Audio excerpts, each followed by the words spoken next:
So this is Zaandam, and I actually chose to stay here for my trip to the Netherlands as opposed to Amsterdam.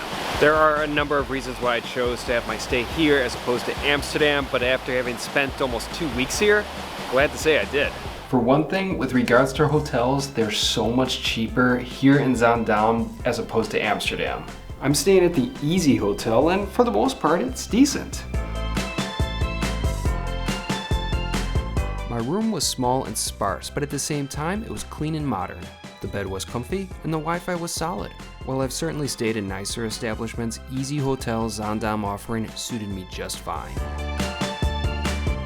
I mean, it's pretty bare bones, I'm not gonna lie. There are certain things I wish were here, like a box of tissues or an alarm clock, but at the same time, it really has everything I need. It's a decent size, space-wise, and lets in lots of light from the window, and you know, it's not bad.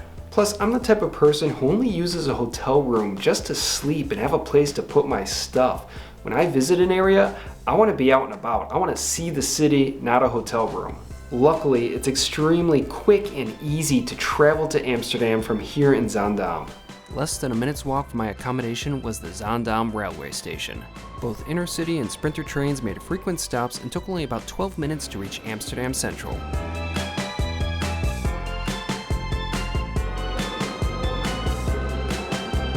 And even though I'm pretty much always going to Amsterdam, I've had some pretty good adventures here in Zaandam, like this one I had the other day.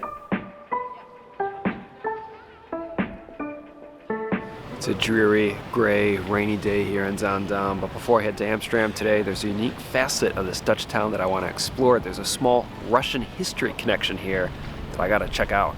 The Tsar Peter the Great once called Zaandam home, and apparently they still have his original dwelling preserved as a sort of museum. So that's what I'm going to check out today.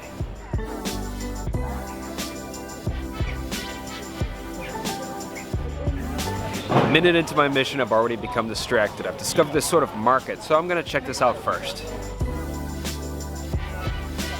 It was later in which I realized that I stumbled upon the weekly Rozengracht Street Market.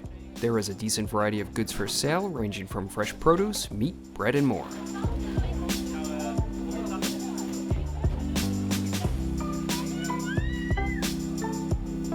I don't know what lumpia is, but I'm probably saying that wrong. I should probably try it at least.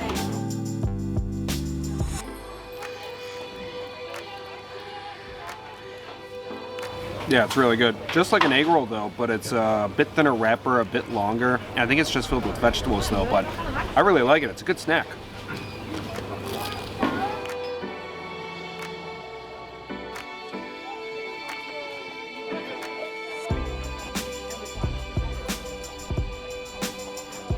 This is such a cool looking market. Everything looks so good and the cheeses on offer, oh, it's just beautiful.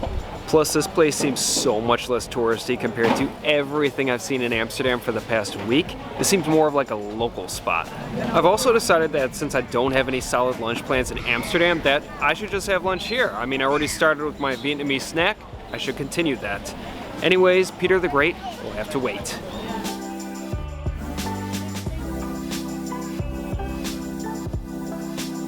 So I saw some people eating this and it just looked awesome. And I got it from this place behind me there. I believe it's called kibbeling. I mean, it's fish, it's fried. I got it with this sauce here. I believe this is garlic sauce. Looks so good.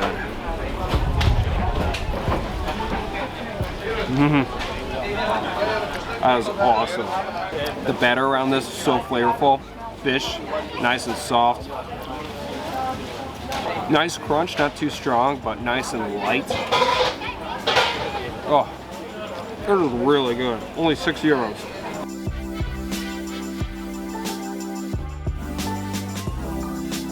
That kibbeling was awesome. That was such a good lunch. Anyways, it started raining again. I swear, like in the half hour that I've been here, the weather has changed like 5 different times. You never know what the weather in the Netherlands. Now, I also saw a vendor selling stroopwafels, so I think I need dessert. A nice hot and fresh stroopwafel. Looks good, only €1.50. That was really nice. Really enjoying this.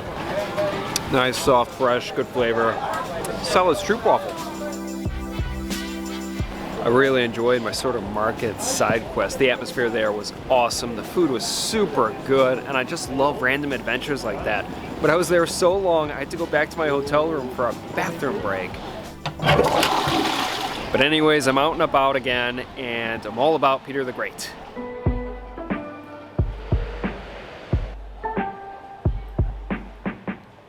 Before I check out the home of Peter the Great, I wanted to stop at this square I discovered the other day on a run. It actually has a statue of the figure himself. On the base is Cyrillic. I wasn't expecting to see much of that in the Netherlands. On the other side, I assume is the Dutch translation. The statue is of Peter working on a ship, which I believe is why he came to Zaandam to learn the art of shipbuilding. Anyways, let's finally check out Peter the Great's home.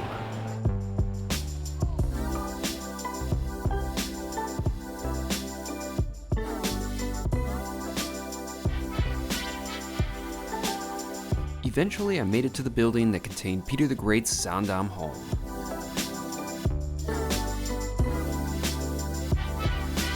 Information around the dwelling told the story of Peter's time in Zaandam. His purpose was to acquire knowledge about the Dutch shipbuilding industry in order to begin a period of growth and modernization in Russia. It was in 1697 that Peter lived briefly in the home along with Gerrit Kist, a blacksmith and craftsman. Indeed, it was a humble abode, but a fascinating sight to see.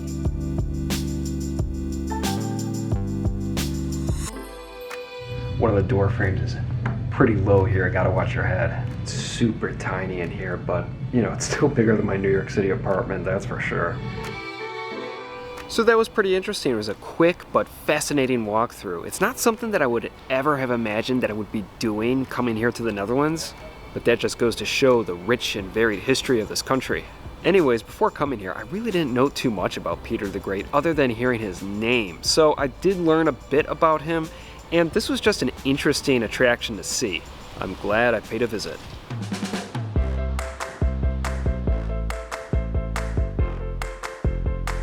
The other reason why I'm really pleased with my stay here in Zaandam is because it's beautiful. The architecture is amazing. It looks like nowhere else.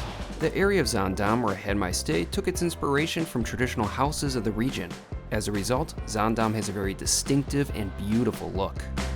Behind me is probably the most famous building in Zaandam, the Inntel Hotel. I mean, it just looks beautiful. No explanation needed. It is so cool looking, so unique, and it's like traditional Dutch but modern at the same time. It is awesome. I was actually thinking about staying there though, but it was about $20 more a night, and you know, I'm looking to save money, so no regrets. I'm happy with my easyHotel. Upon its completion in 2010, the Inntel Hotel became an instant landmark and symbol of the city. The 12-story structure easily fits in with its surroundings, but at the same time boldly stands out. The facade is based on traditional Zaandstad homes, and there's even a part of the hotel that features a modern reproduction of a blue house that Claude Monet painted when the artist spent time in Zaandam. It's a truly beautiful building to see at any time of the day. In fact, when I just arrived to the Netherlands, it was early morning and still dark out. I was jet-lagged and tired, but my spirits were revived when I took in the splendor of Zaandam and the Inntel Hotel.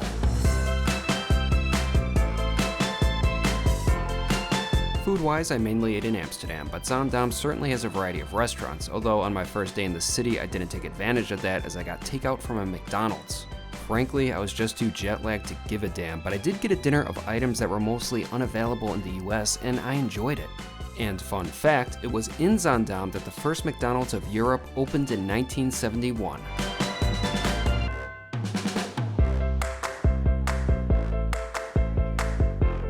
While I didn't eat much in Zaandam, I was a frequent visitor to the coffee shop de Koffiezaak, which was right across from my hotel. All of their coffee drinks were excellent, and I really enjoyed a lot of their baked goods and desserts.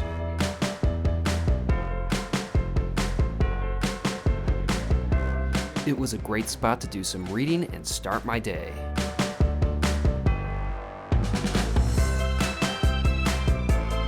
Overall, I'm very happy with my stay here in Zaandam. Now, if I did have more money, I would stay in Amsterdam, but despite that, Zaandam is a place that's worth seeing regardless. Zaandam is certainly a beautiful place here in the Netherlands, and I've had some fine times here indeed.